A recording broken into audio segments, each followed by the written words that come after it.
Hey everyone, welcome back to Intuitively Rich. Today I have such a special guest for you. His name is Peter Teuscher. Peter is a business and life coach, a leadership trainer, and the author of a really impactful book called Rethinking Happiness. With his background as an entrepreneur, a corporate executive, and even a basketball coach, he brings such a unique perspective to personal growth. In this episode, we talked about everything happiness, what it means, how to define it for ourselves, and how to live more authentically. So, if you're looking for some new ways to bring joy and fulfillment into your life, this conversation is for you. Welcome, Peter, to the show. And let's just dive deep immediately. We are going to talk about happiness and your book, Rethinking Happiness. Can you talk about what is happiness? I realize happiness is different for everyone. How I would explain happiness is different with how you would explain. So for you, when you talk about happiness, what do you mean by happiness? Yeah, well, first of all, I would agree with you, and that's why I encourage people to define it for themselves. That's one of the core principles in the book when I at the beginning is defining happiness for yourself. And as you go throughout the book, I point to different things that will help you. But for me, I look at happiness not as this result that I get to. Happiness for me is this feedback in life. So when I'm making choices that are in alignment with my values, with my needs, with the things that fulfill me, I feel happy. When I see the world from a particular perspective, I will feel happy. However, if I'm looking at the world through a very negative lens, I'll feel unhappy. It's the way feedback is this. Am I looking at things from different angles and taking all there is to see? Or am I making choices or taking actions that are in alignment with those inner needs and values? Otherwise, if we're experiencing a lot of unhappiness, it's likely it's the choices we're making or the way we're seeing the world that's leading to that. So that's what I mean by the feedback. When we're feeling happy, then we know, okay, something's lining up here. I'm doing something right. I'm in alignment. And when we're unhappy, it's time to look at, okay, is it the way I'm seeing things or is it the choices and actions that I'm taking? Then, before on my healing journey, I thought I should be happy to achieve big success. Then I realized, even today, I was watching a movie about Eminem and the life he has led. He was struggling mental and spiritual, but he was still he succeeded. He's the guy. If you want to talk about success, he is a walking success. So then I realized you don't need happiness in your life to be successful. You don't need happiness in your life to have money. Why do you need happiness in your life? Well, exactly for that reason, that success in itself is not fulfilling. It depends on how you define success. Because I've asked, there's one person in specific years ago that I asked, how do you define success? And he said to me, happiness, right? So it's all about how you define it. So if you define success by wealth, fame, or acknowledgement, or certain achievements, that's no guarantee that you're going to be happy. It's finding that, especially if you're having to treat other people badly. Like when I see people at work that are unhappy, a lot of times it's because they have to do things in their job that are counter to their own values. And so that's one of the first things I do with them in the coaching is to look at, what are your core values, and how many of those can you live in your work, in your private life? And that's often a clear signal. But there are people who have beliefs about the world that, many people are fear driven. And so when we fear we need, that I need to have control of the world, or I need to have more and more money in order to be safe and secure, those are fear-driven choices, and often fear will not take you closer to happiness. It may get you the success. There are very driven people who accomplish a lot of things, but they're deeply unhappy. So my ambition is to help people find that balance so that they are happier, because sure, you can be successful, but you may not treat other people well. You may not have quality relationships. You may not be a good parent, or whatever else you've got going on in your life. There's a really good book by psychologist Eric Barker, and it's called "Barking Up the Wrong Tree," and he talks about these high performing athletes or people in business who've done really well and been really successful, but their health will have suffered, their relationships suffered, their role as a parent was non-existent because they were so hyper focused and obsessed on one thing. So for me, it's important to bring that balance into life in order to really find at least what I consider to be authentic happiness. I agree. And I asked that question because some people, there might be people who are like, why do I need happiness? Like, I'm okay, I'm making money, like, I'm living, like, I don't need to think about happiness. So for people like that, because I believe happiness is so much more like when you do things aligned with your values and you know your values, you are so much more fulfilled. Yeah. And there are people who have never experienced fulfillment. They don't even know how it feels. So that's why they think happiness is some stupid concept because they have never had even a glimpse of happiness. So it's so important for them to believe that it's possible to feel good. And for me, every time I have um concentrated on just one aspect of my life, also everything else just crumbles. But if I'm being the present parent and the present daughter and the friend, it takes more time. But the foundation that I'm building on is so strong that it just stays there. I think it's important to pay attention to all the aspects of your life that just brings fulfillment to you. So that's the reason I asked that question. And I think your point about healing is really important too, because a lot of people, as they're pursuing all these external success things in their life, they are overlooking some of the healing that they need. And the reason I find that important is because the past traumas we've had or the issues we have from our past will have caused us to develop certain beliefs about ourselves and about the world and our place in it.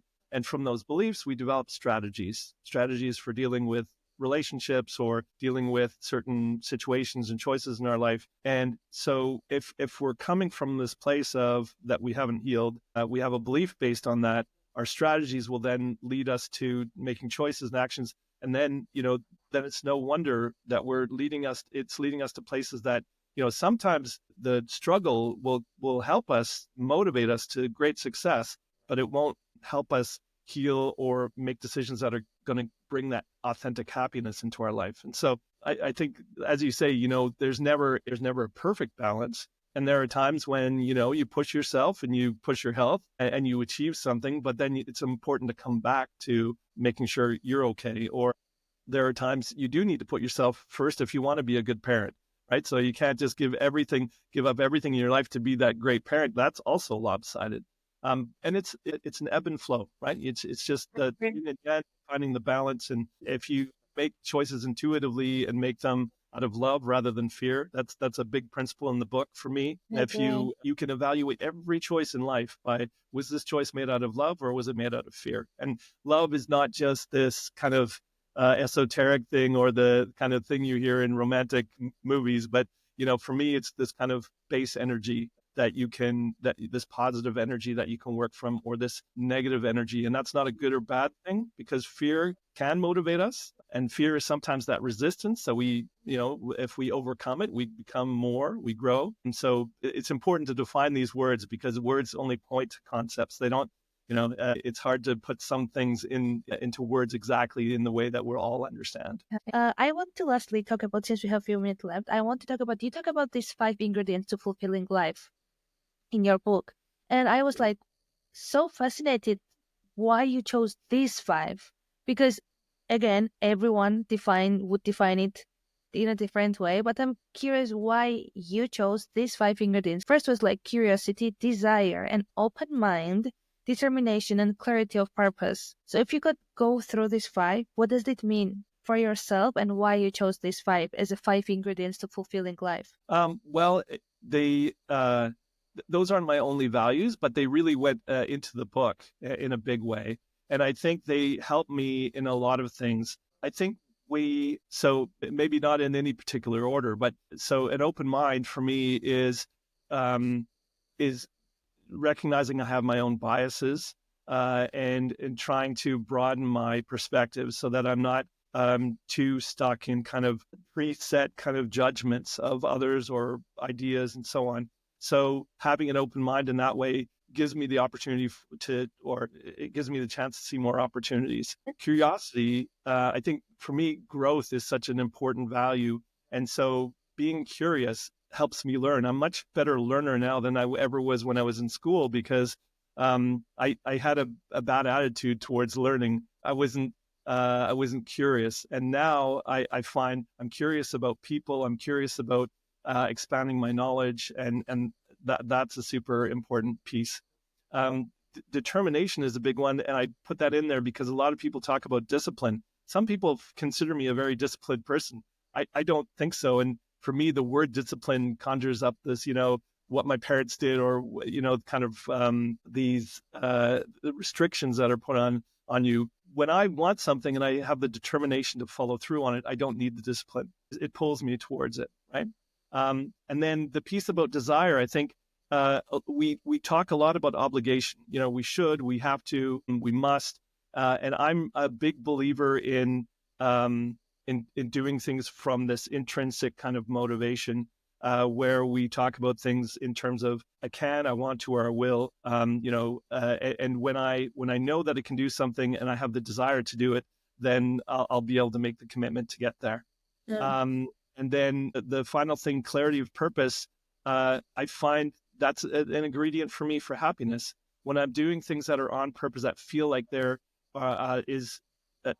a purpose in it for me, and that that guides the way I work. I look for how can I add value. It's why I come to these podcasts. Originally, I was trying to promote the book, but now I really enjoy these conversations. I realize it's not just the book, but these conversations that can help hopefully share valuable information for people. So those were very close to me. And that's why, in the same way that you define happiness for yourself, you'll find the right ingredients that will, and part of it is finding the values that really resonate, that are core to you and really bring out the best in you. And part of it is just having some words to anchor, keep you, on track. Because what I did was recognizing that changing beliefs would change my life dramatically, was I integrated those beliefs into a philosophy for myself.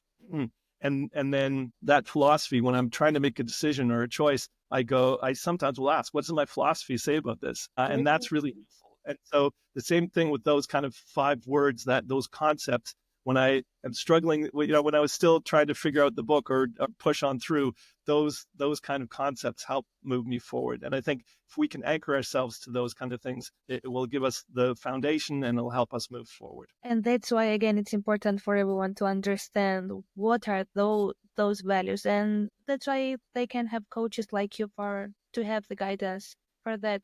I know when my happiness goes down, I have my own emergency kit, like cut the screen time, go take a walk in nature, like no music, nothing, pray more, or like infuse me with like better feeling. What's your emergency kit because we all go back to our old habits sometimes, or like have days when we are not as happy, even though I'm pretty sure you have your practice and you are further on your journey than you were maybe 10 years before. So what's your emergency kit? Yeah, I do definitely have some things that I know are good for me. Nature is a big one. I'm really fortunate. I live in a part of Hamburg where I'm right up against a lot of nature and I can go for a walk anytime. I think for me, yes, having the rituals, like having nature, having a number of different breathing tools, that always helps me change my state. Having a certain type of music that will change your state. So those are kind of reactionary things. So I can ground myself through breathing. I can get out and get a fresh breath of air and just be in nature. And by the way, nature, and this is there are studies that show a strong correlation to our well-being, our mental well-being. And there was actually a study done in Leipzig, Germany, just a couple of years ago, that showed neighborhoods with parks and tree-lined streets had more than 30% less prescriptions for antidepressants than areas of the city that were just stone buildings and so on. So that's a strong correlation. And but for me, before I get to those kind of dire situations, I have my rituals. In the morning, I meditate and I have some form of motion, whether it's yoga, whether it's going out for a walk with the dog, or just some way of getting myself into motion.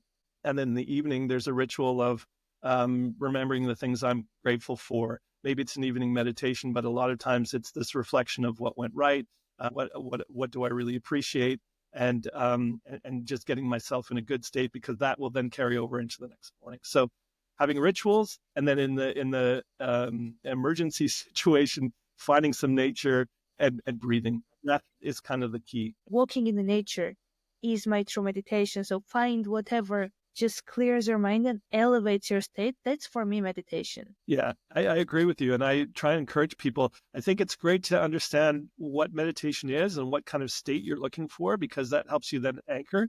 Yeah. But, I really enjoy cooking, and I can just get into the flow of, and it'll be meditative for me. Going for a walk in nature does the same. So I absolutely agree with you. Your thing that helps you get into that meditative state. And if you don't know what the meditative state is, then find someone to teach you on the breathing techniques so you can understand sort of the state of mind and the feeling of that. And then you can find other activities that will help you anchor to that again. Sure, we have barely touched on not just your book, even the topic of happiness. And I don't think we can ever cover the topic of happiness. Coaching is like in the present, changing the future. So if someone was listening to you and they're like, okay, instead of therapy, I need coaching. This is what I need. Where can people find you? What are some ways that you're helping people today? Where can people find your book? And obviously, everything will be linked in the show notes. Great, thanks.